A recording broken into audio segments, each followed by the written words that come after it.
what that is, right?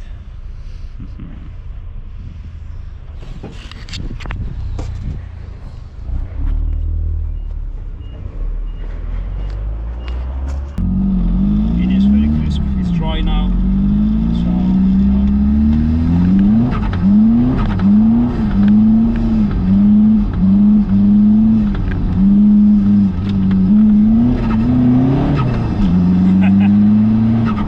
this is on the dry, yeah.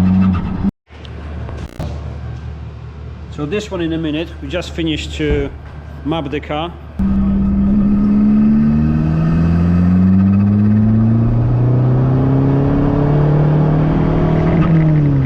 First stage, because the second stage obviously is not coming from the mapping, but it's coming from the Scania turbo. And few things we have to clarify. Everyone is gonna say that diesel is boring, yeah, or is not responsive and all that stuff, including myself.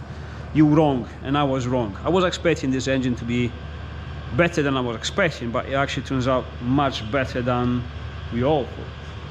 Yeah. It was a combination of setting the turbo up, the right turbo, blah blah blah, but the majority I think comes from the mapping, because usually the UK tuning scene in UK TDI is just lots of fuel, lots of boost, you have power, which is true. You rise the power, you have more power and other stuff, but also you have loads of smoke, which a lot of people like it. Running coal, I think it's stupid, because it's just unburned fuel. It's just like, to most people, it's a car's yeah, it feels like something is wrong. And if I'm gonna show you actually I'm gonna show you the dyno graph now. We just came back, and this is the pretty much realistic running on the road, no rollers road. So this is real life, okay? On the standard injectors we made 243, I don't know if the camera picks this up, yes, 243 brakes and 484 newtons of torque. If you see the power graph, it goes very quickly up and it stays up fairly good pretty much to the end. I changed gears at 4200, 4300, so pretty much here, and it drops roughly here. You can see on the video, I can show you now, when you change the gears, honestly it's immediate. It feels like you're driving a petrol car with the fairly sized turbo, not even big one. No, it feels there's literally no delay in turbo response. There's no delay, nothing. It's like literally you drop the gears, which we calculated. I'll show you now, because it's actually on the graph somewhere, and it shows 0.3 seconds changing the gear, and as soon as you're back on the throttle, is there ready. You don't have to wait for the response, you have to wait for the turbo to spool. And yes, some of that is due to VNT turbo, some of that is due to turbo not being too big, but the majority of the stuff is to the mapping, because the map has been done properly. The guy actually spent long time to do it, stage by stage, and actually didn't knew this. I thought it's going to be way more forgiving, it's going to be way more easy, but it's actually mapped as much as you map a petrol engine, pretty much, right? Yeah. Exactly. Yeah. This is it. So now I think we actually found a tuner who's going to do all the diesels for us, because I'm extremely happy with this. Now that being said, more than happy than the top power, because obviously we're used to way more power. We're never going to be happy with the top power. We always want more and more. But I'm 100% happy with the way the car responds. The throttle is crispy. It responds as quick as you desire. It couldn't be any more perfect. If you drive it, if I take someone for a drive, yeah, would you tell that is a diesel? Is when you haven't got any perspective, you sort of, I think you think you're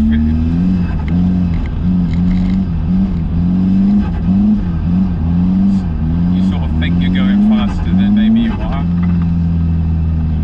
How easy is that? Exactly. No, I wouldn't say that as well. And the majority of that is thanks to this guy who actually done the map, and he liked the project. He said, I want to do it for you because it's something different, it's an LI car, I want to do it proper, and he done it properly. Now I can explain him what he did, because he tried to explain it to me. I was like, yeah, that makes sense, that makes sense. I had no idea what he's talking about. No, I did a little bit, but not too much. And when I found someone who are actually passionate about the job, like we are, me and Steve, it deserves credit. And this guy really does, because he was here for the money he asked me. He was like, really? I wouldn't do it. It was cheap for what we achieved, to be honest. But it's not even it's not about the money. When we do stuff like when I'm doing that van and all that stuff, you see me, it's like sometimes we're spending way more time just to get the product perfect, because we just like it to be good. And in this case, it's exactly the same. So he's gonna explain exactly what the difference are between the general map, which I had in my car. Well, you've seen it before, because obviously you've seen the test. And then after this, I'm gonna show you a reaction of my daughter again, and the difference in the drivability, because the difference in top power is not big. The ECU before was supposed to be 200 brakes. Now we have 240 brakes. It's not a huge amount. The car is completely different. It was nowhere near like this. It was pretty much shitty. The torque was going down over here. Power as well was dropping down, and it was not as crispy over here as you can. And but also what the power graph doesn't show you is the response when you change the gears, when you off and on. Now it's immediate. Before it's like on, off, on, okay, start pushing. There's no such a thing now. It's keep pushing. It's like as fast as you can change the gears, it's always on.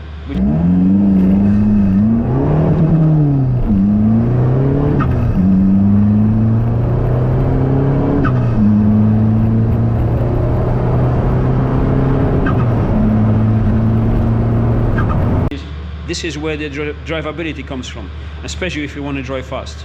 So now you have to explain them what you did and why you did it. Don't sell all your secrets. No, don't teach them everything. Of course. But the difference why you want a proper map instead of just refresh the ECU. Yeah. The generic map that was on the car, it was kind of this, well, typical cheap work, right? Oh, fast work. That doesn't necessarily mean it was cheap. The fuel durations were just, certain area was raised, and then boost was added a bit, and definitely not for this setup, as everything here is changed. Thomas has done more than few mods that raise the airflow efficiency, the general efficiency of the engine. This project was also, I have to note, truly a pleasure to do. This is a very professional environment, very car maniac-like. All three of us here do obsess about cars and what we can get with them. And clean that one over there. Yeah. In the hoodie. And the end result is, the ECU knows perfectly what fuel amount it's running. We're still running on math limiter as well, which is plenty of tuners switch to map very quickly. And we did do one based map. Yes. There was no response. It was completely different. Yeah, the reason being to get proper map-based remap, you do have to know volumetric efficiency of the engine. It takes time, but it is doable, right? Here, my goal was to be constantly at the limit of the math. So to get the maximum airflow visible, and just shy away from that boundary where the math sensor gets so cold it starts spiking. And we are constantly at that. I mean, the first remaps, because the project did take 2 days. First it was mapping full 2 days. Full 2 days. First it was mapping in the turbo right, checking everything, how it works, battling the surge. We did have issue with the coolant sensor. Yes. The throttle position sensor is still... Because obviously, remember, this guy had to deal with the stuff that, obviously, as you know, this was just an experiment. I just put the engine in with the old stuff, second-hand loom, second-hand ECU, second-hand sensors, just to see if I like the engine in the chassis.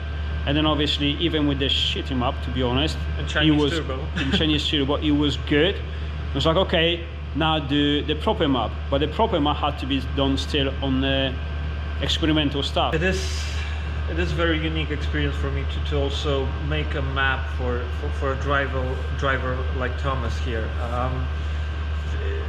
being passenger is like the worst for any driver who likes driving fast because of the lack of control. You don't have the steering wheel. But I'm very proud to say I didn't shit my pants, and here the second day actually it was all about finding that few more percent of performance. The final tune. Because the first day we got pretty decent map. It was already fast-ish, responsive-ish, but that second day I added even more fuel in the mid-range, and I changed in the remap how the turbo responds on the gear changes. It still didn't work. That's when we adjusted the VMT, and that's when the final product came to life. And here the issue is, as I said, it's fully informed. The fuel timing, both when it starts, when it's ending, how long it lasts. Everything is fully informed. Boost is on spot. There's no boost creep. The target is as good as it can be. But the most important thing about, obviously, if I take anyone as a passenger, it feels like a petrol car. It changes gears like a petrol car. It sounds like a petrol car, petrol 3-liter diesel. That's incredible. I wasn't expecting that, to be honest, because this engine sounds like a tractor engine. And the good thing is he actually opened the vanes on idle. So on idle now it doesn't sound like a diesel engine, apart the knocking obviously from the injectors. Yeah, which is actually a popular mod. It's very good. It was just shot for me. I thought, maybe that guy will like the deep idle. I do like it. Yeah. But the most important thing, which is I love mostly, does not smoke. When I'm saying does not smoke, I'm not saying it smokes a little. It smokes a little as you expect from the diesel. There's no smoke. Oh, there's zero. Nothing. It completely clears. So all that bollocks they're saying, you have to run cold, you have to cool the engine with diesel. It's like, get a grip. No, that's not how you lower the EGTs. Okay, we completely safe. There's no smoke. No. Everything is completely good. That's how you get the engine to run efficient. Now, obviously, to raise the engine efficiency, there's plenty of work more to do when you have to raise obviously the power and the torque, which you're gonna do on the second stage. Yeah. But now, the map gets the engine as efficient as you can get. It makes all the torque, all the power, and no smoke whatsoever. So, no, the air to fuel ratio that was written here. I use same principles people use when they're tuning petrols. I mean, petrol engine. If you're too rich or too lean, both the performance will suffer and the reliability.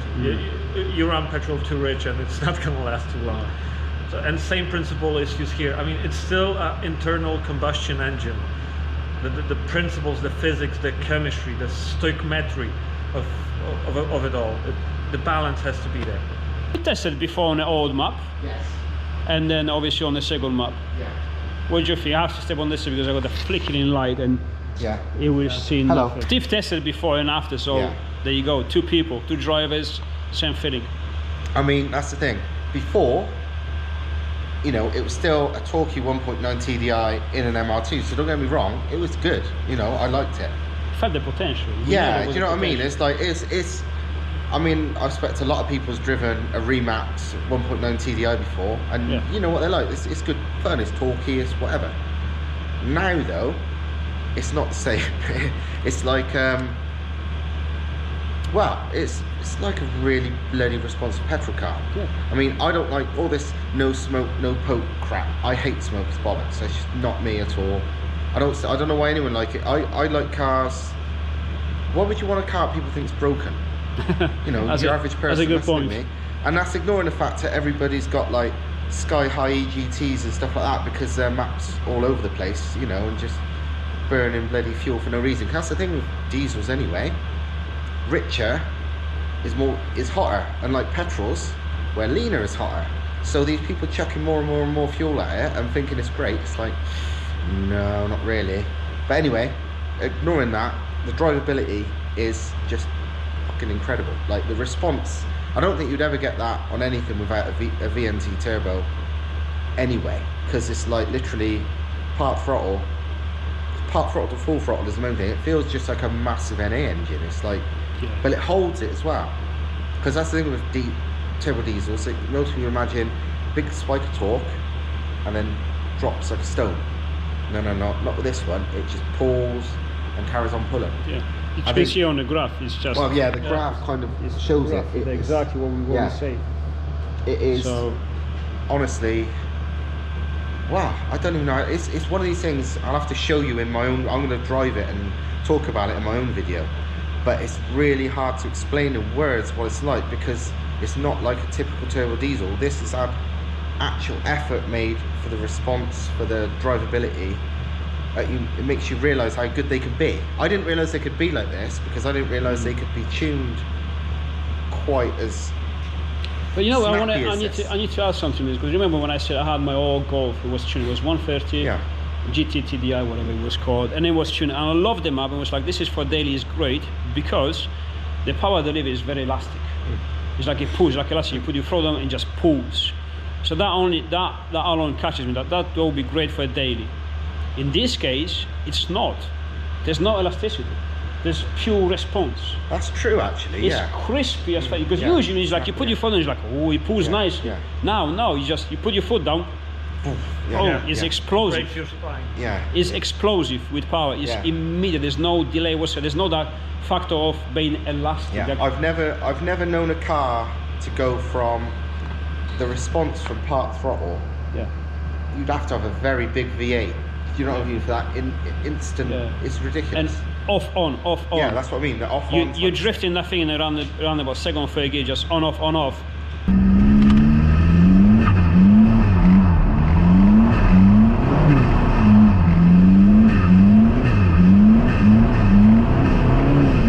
It's like NA 2 big capacity NA. I mean, well, you say everyone thinks diesels haven't got, they think they've got bad throttle response. Yeah.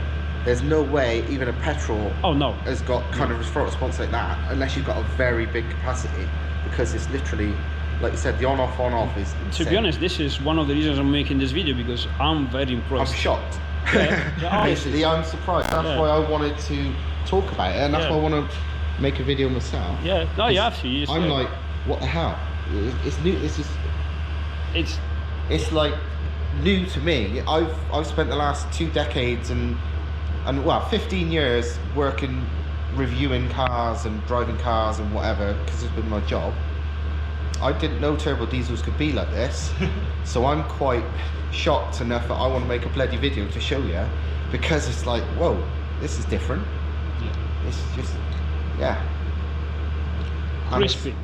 crispy, like I didn't know. And that's the thing, I saw somebody, when I mentioned this car somewhere on social media, I forget, maybe Instagram, and somebody tagged somebody else in it and was like, oh, they need one of your, like, bit of your magic. And even his words when he was explaining it, he was basically sounded like literally what they all do: chuck a load of fuel and chuck a load of boost at it and send it. And it's like, cold. Yeah, roll a load, and that makes power and torque. Yeah, it does, but it don't drive right, and it don't stay alive necessarily well either.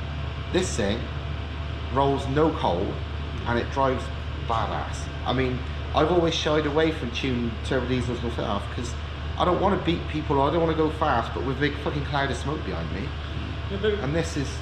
I think there's more like charm to it when you see a car just disappear into horizon instead of disappearing behind a magic a smoke screen. Can you even see it? Yeah. What is it? I don't know. Can't see it. To me, when I see like a turbo diesel rolling loads of coal, it's like, yeah, you're going quite fast, but it kind of looks like you're broken. It's a bit shit. It's like not me at all. It's just, it says to, but yours, nothing at all. Nothing. You can't even nothing. Actually nothing. And that's just the magic in the map. And to be honest, I would be happy if you drove like my old Golf, because this is exactly what I had in my mind.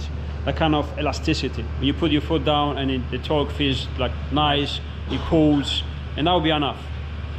But this gave me so much of a surprise. It's just crispiness on the response of the throttle, no matter when, how, whatever, it's always there. And this is one of the reasons I say that now this is not gonna just be a daily, it's gonna be more of a fun car than just a daily, because it gives me more smile, on a bigger banana on my face than it's supposed to be. And this is why we're going for the bigger turbo, because I want more. this is Contagious. And the only way when you say I want more is when you tune petrol engines, like 2-liter turbo engines, because you just like, yeah, this is crispy, this is nice, you want more and more and more. From the diesel, I was not expecting that. I was just wanted some about 200 brakes, maybe 220, whatever it's gonna be, you know, drive it like my old Golf.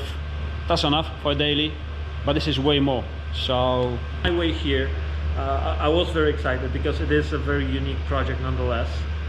And then I come here, I see the brand, I quickly check it on my phone, and I'm like, oh, they're pros. So, nah, and then we have the additional fact that Thomas is pure breed racing driver. I mean, he notices things. I sit in the car, which, by the way, I am a bit too fat for the for the seats. I'll show you the picture now. He did not fit in that seat. No. Honestly, it was safe because his knees was actually on the dash, so I could brake easily. He will not move in that car. He was actually fitting inside the car, yeah, like a Lego puzzle. It's like, cannot move. So what, the other thing here is that once we had the first drive, and I noticed how Thomas drives, and it is spot on. He, you know, all the gear changes and all the turns, the angles. I already knew that here that there is gonna be longer work. I knew that we were gonna push for a few percent more. You know, there was constant logging.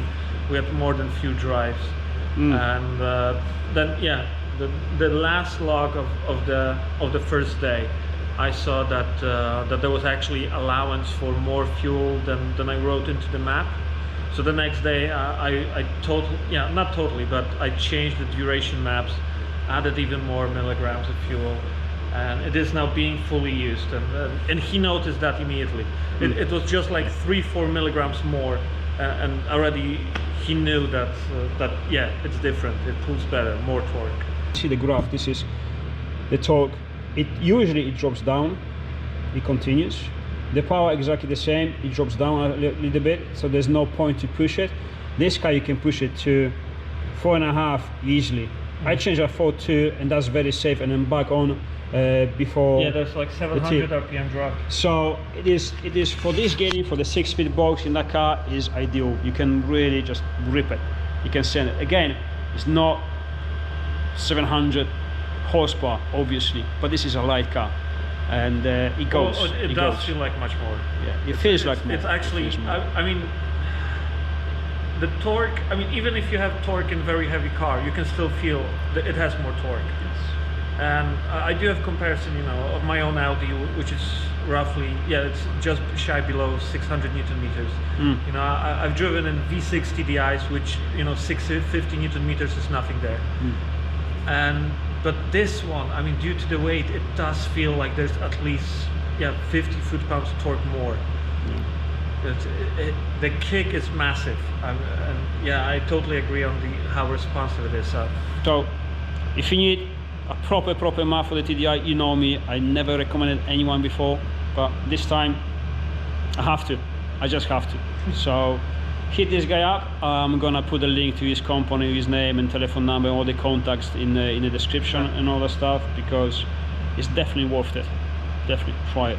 I'm not sponsored by him. I didn't have the free to make this video. I paid full price, and we're making this video only because we still say, look, you know, it's not often at these days you got someone really passionate about the job they're doing like we do, because you know this industry is getting down and down. But once you find someone like this, it really deserves some credit, and this is the genuine reason we're making this video. So there you go.